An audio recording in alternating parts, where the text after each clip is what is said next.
Okay. Hello guys! Welcome once again! Nagsashadow pa. Hindi pa ako marunong gumamit ng ring light. Paano ba siya? Pag ganyan? Pag ganyan? Papatayin ko ba yung ilaw? Naka-on pa kasi yung ilaw sa napaka-harsh, di ba? Aanin ba yung intensity? Ilelesin ba yung intensity? Gagawin bang warm? Ayan, or puti. Anyway, so, these are my binders. Ewan ko ba, makikita ba? 0.6 nga natin to. Ay, 0.6 na siya. Anyway. So, anyway, these are my binders. Hindi siya makikita ng camera. Anyway, 4 lang po sila. Hindi po sila jam-packed with money. So anyway, I'll run through it. I-run through ko kayo. So this is my first ever binder, which I bought last year. Tapos, isa-stuff ko siya. Tapos babawiin ko na naman. So, parang, ano ba talaga ate? Until I got serious, September 2025. Okay, so, it's from Tidy Money. Ay, hindi makikita. It's from Tidy Money. Meron siyang savings challenges actually sa loob. Pero I believe this company is now, wala na eh. I bought this in a cafe sa, ano bang pangalan ng cafe nun? Sa QC. Anyway, so, meron akong summary ng November, December. Meron akong summary ng November, tapos yung December. So, cover natin. In fairness, lumaki yung savings. Pero kaso nung December kasi maraming bonuses. Kaya lumaki. So anyway. So this one, parang sinking envelope lang siya for emergency. So pag mag 1,000, lipat na siya sa emergency talaga. So for now, 420. Yung 20 pesos challenge, andito rin. This is actually quite hard kasi puro na coins. Tinatago ko rin yung coins sa coin bank. So, medyo madalang din yung paper, yung bill na 200.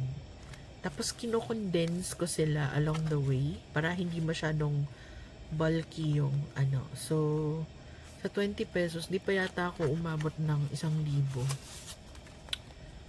So, magbilang tayo. 1, 2, 3, 320, 340, 360, 380. Oo, kasi pag mag 100 ulit yung paper bills, kino-condense ko naman. So, yun. Nasa 320 pa lang tayo. Ito yung original na challenge ng Tidy Money. So, ayun. Wala, hindi ko lang siya ni-remove. Andyan lang siya. 50 pesos. I think nakapag, na tayo. Umabot na to ng 1,000. And, di ba sabi ko, dinideposit natin pag 1,000 or napapaglaanan. So, at saka target ko yung mga smooth bills. O, diba? Pero merong, dugyot. So, meron tayong 50, 100, 150, 200, 250, 300, 350. Oy, 350 rin. Nakakainis pag yukot, diba? Pero, smooth. So, meron ding sa Tidy Money pa. So, nakapag 1,000 na yata tayo. Saan ko ba ginamit? December 31, dineposit ko sa car. Diba? Gusto ko kasing bumili ng sasakyan. Slowly but surely, saving up for it. Tapos, ito din yung 100 pesos. Medyo nakakalimutan ko ito stuff minsan kasi napupunta siya sa mga sinking funds. Right now, we have 200 pero nakapag 2,000 na tayo, which napunta sa nilalagyan ko. Ayan. So, yung 1,000, may 500 na sa emergency funds, tapos 500 for house repairs nung bagyong Tino. And then, nitong January lang, 1,000 went to the emergency funds na. Kasi pang emergency fund naman talaga to. Tapos, na yung 500 pesos na challenge. Nakailang, na yata to. So, 1,000 lang tayo. Ngayon, ganda no? Gusto ko yung mga bagong bills. Saan ko na ba nilaan? Ay, ayun. So, yung 1,000 sa house, I think this went to the house repairs. 500 sa car. 3,000 emergency funds. Uy, naglagay ako ng sinking funds, 2,000 emergency funds. And the latest is this January. 1,000 for emergency funds. Alright. So, mas marami akong 500 nung November. And the ano ba yan? Baliktad. And the 1,001, I think ito, pag-aabot ng 5K, saka ko siya dinideposit. So, ayun. So, ayan. Every month. Parang hindi ako nakapag 5K ngayon, January. So, October, emergency funds, 5,000, binaon ko. Pumunta kami ng Korea. Hindi ako siyang baon. 5,000 again sa e-funds. So, ngayong January, wala pa. Tapos, retirement. Actually, yung retirement, napupunta lang din siya sa emergency funds. Investment, so, meron akong listahan ng investments. So, sandali So, ayan, mga konting investments. So, merong G-Funds, G-Stocks, G-Bonds, BPI Mutual Funds. Okay. Sige. So, nakaabot na rin siya ng isang 1,000 at na-deposit sa GoTime. Okay. That's it for my emergency funds. Emergency funds na minsan napupunta sa ibang causes. This is my 1 month ahead fund. Ano ibig sabihin ng 1 month ahead fund? Anyway, i-google nyo. So, goal ko kasi makapagbayad 1 month ahead. Like, yung bills mo for February, nababayaran na ng pera galing sa January. So far, 15 days ahead pa lang ako. Hindi pa ako 1 month ahead. So, gumawa ako ng sinking funds para dyan. So, ayan. Meron comparison ng November at December. So, meron na din ako na fully fund yung internet, yung maintenance meds, at actually yung share ko sa electricity. Kasi 3 kami nang share ng electricity. So, ito siya yung catch all. Minsan naglalagay ako dito ng amount, tapos at the end of the month, siya yung ipapasok sa next na category. Parang kung mag fully fund siya, binabalik ko siya sa likod. So, parang, ganon. So, yung maintenance at internet, nasa likuran na sila sa staffing.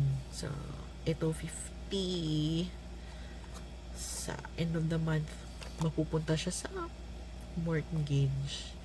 So, ang ibig sabihin ng may na deposit na po siya sa bank. Basta mag 1,000, dine-deposit ko na. So, ayan, sa kasalukuyan, meron ng 200. Yung, actually, hindi to housing, household. So, meron naman ding pera sa bank. So, currently, we have ayun, makikita lang 650. So, dito yung sweldo ng mga helpers, household items, house repairs, etc.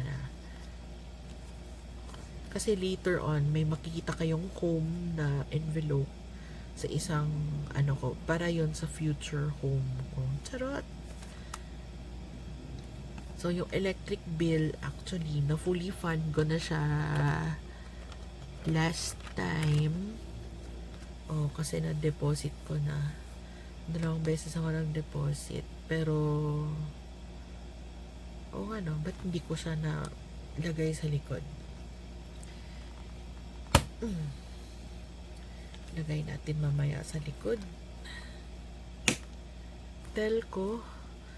Ang laki ng bill ko sa cellphone kasi yung isang plan ko may amortization pa ng phone. Yan kasi. Huwag kang kumuha ng phone every 2 years. Pag okay ba yung phone nyo. Pero actually, hindi na okay yung phone ko eh. So, kaya tapos 2 line pa. Kasi yung isa for business. So, currently we have 200 at meron namang na-deposit na 1,000 na. So, ayun. Loans, never ending to. Parang matagal ba to ma-fund? Marami akong loans.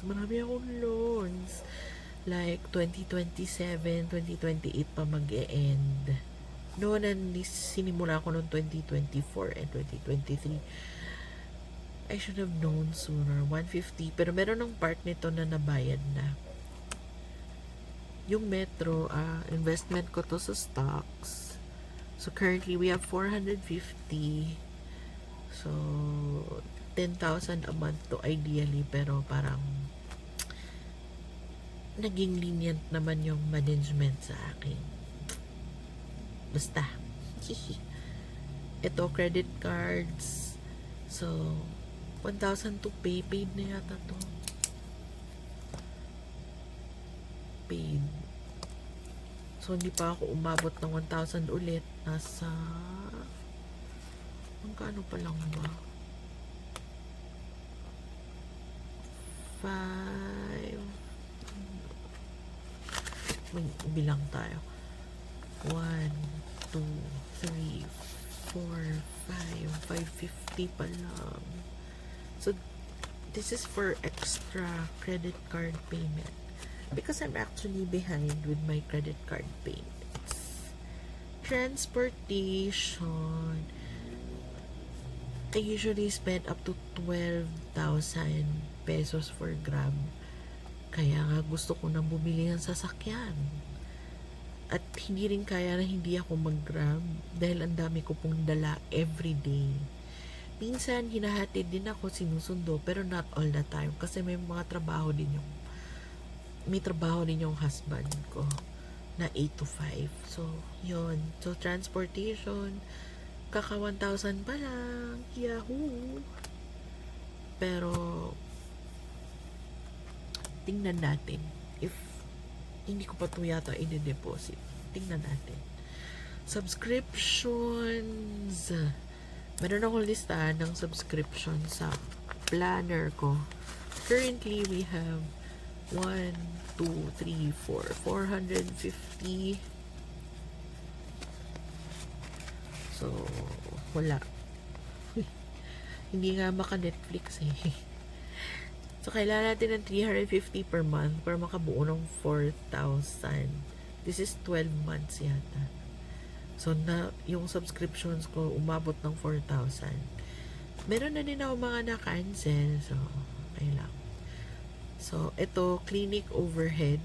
So, ito yung ano natin. Lahat ng gastusin sa ating clinic. So, 300 pa lang yung nalagay dyan. I think this was started last month. Last month lang ba? Silipin ko muna. Clinic. Yes, December lang. So, yung maintenance, meron talagang piso kasi 650, 649. So, fully funded na po siya. So, dati nag-Ozempic ako, tinigil ko muna dahil wala na akong budget for Ozempic. Napaka-sad, no? Control naman yung sugar ko. So, yun yung pinaka-important. Yung weight loss, sayang. Actually, sayang siya. But I really don't have the budget for it talaga as in right now. And I think mas priority ko ang sasakyan. So, yeah. It is what it is. Tas miscellaneous, ito siya, at the end of the month, nag-iiwan ako ng 50 pesos, tas yung other amounts, niro-rotate ko na naman siya pang stuff sa ibang envelopes. So, miscellaneous, currently we have 200. Tapos, ilalagay natin yung electric bill. Dahil, natapos ko rin siya. Naging fully funded na yung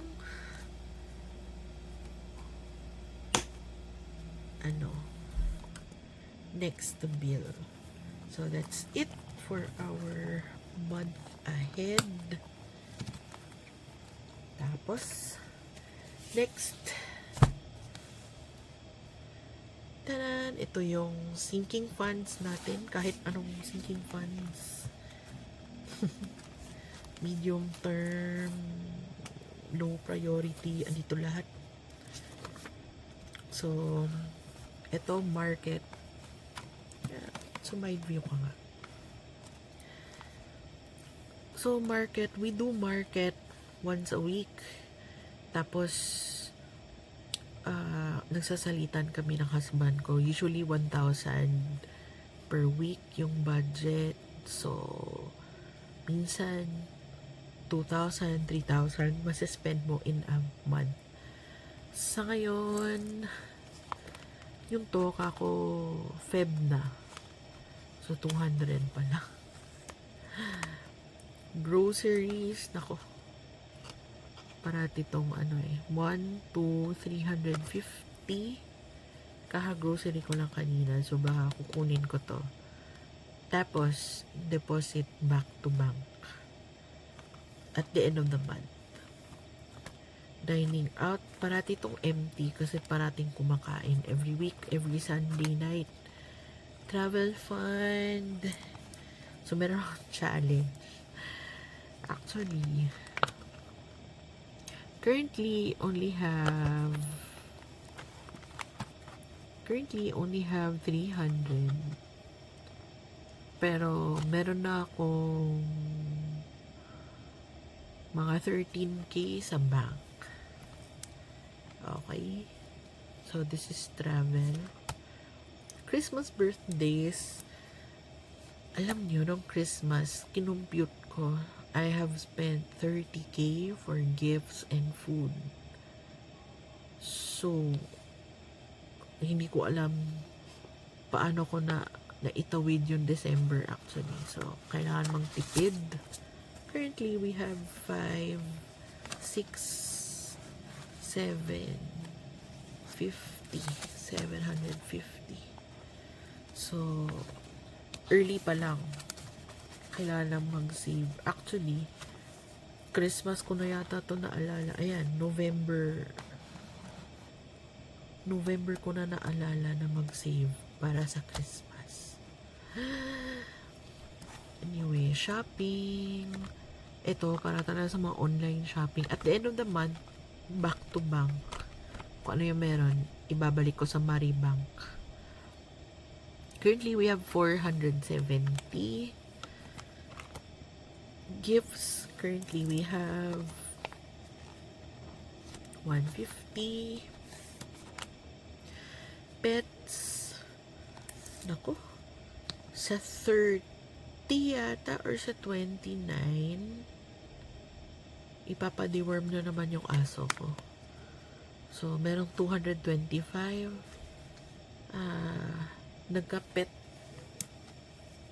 Nagka-vet emergency or parang unplanned visit kami this month dahil nagka-anxiety yung aso ko. Diyos mio. MP2. Gusto ko talaga mag-start ng MP2. Pero di pa yata ito umabot ng 1,000. Nasa 800 pa lang. I think pag mag 1,000, pupunta na ako ng Pag-ibig. Insurance. Yung insurance, currently nasa, ko siya na folder. Nasa, folder ba yun? Nasa ko siya na envelope, yung back to bank. Kasi online siya babayaran. So, meron akong likom na 2,350. So, andun na siya. Pero yung actual bill is 3,417. Sige lang. February 4 pa naman yung deadline. Sa beauty, gusto ko talagang magpa-pedi at facial. Pero nasa 450 pa lang yung pera natin. No bueno. Conventions. Saan na ba ito ngayon? Nasa 950. Malapit naman 1,000. Ay, ano ba yun? Dental medical, 350 pa lang. At yung 200 pesos challenge na napakahirap dahil napakadalang ng 200 pesos. Pero umabot na ako ng 1,000. Tada! So, ayan.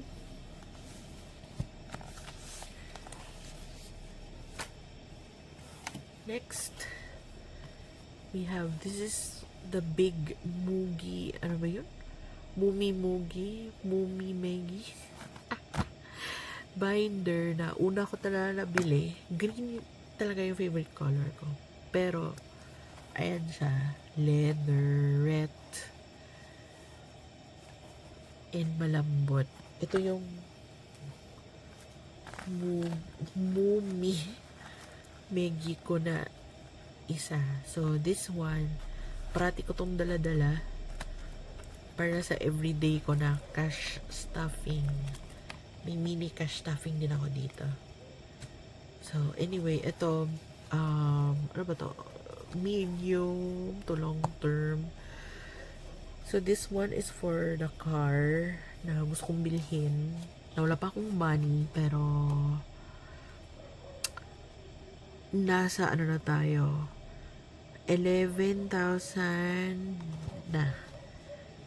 Okay, kasama na ito. 300 plus lang to. So, yung iba nasa back. Entertainment, then mahilig akong manood ng concert. Fortunately ngayon, mula pang concert.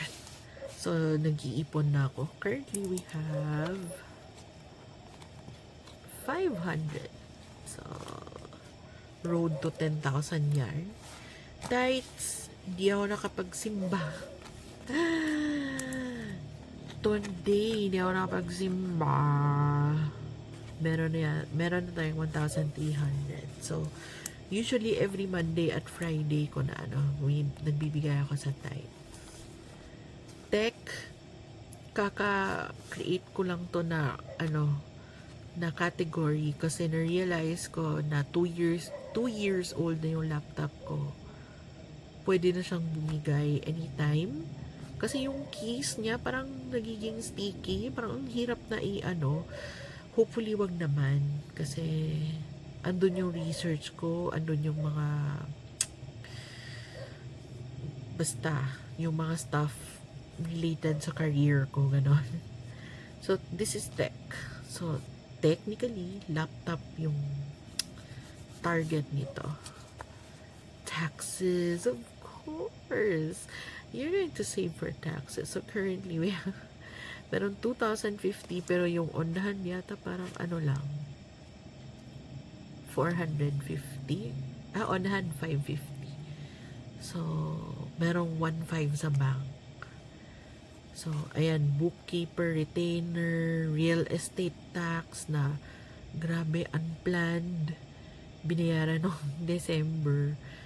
yung professional tax receipt, yung ITR. So, taxes. 'Di ba? So, kung parating merong fund for laundry, meron din for taxes. Parents. So, ayun. For my parents. So, October pa ako nag-start. 1,000 plus pa lang. Pero, 'di ba? Hindi yun naman ano. So, ito yung marker ko kung saan ito mag-stop. Meaning, dito ako mag-start ng stuffing pag meron ng pag meron ng money. So, ito naman yung comparison ng November at December. So, nag-increase naman, di ba? So, ayan. So, car, house, ayan. Nasa BPI, nasa Maya, nasa GoTime. And so, yun yung binder setup ko. Patingin nga ng binder setup nyo. Bye!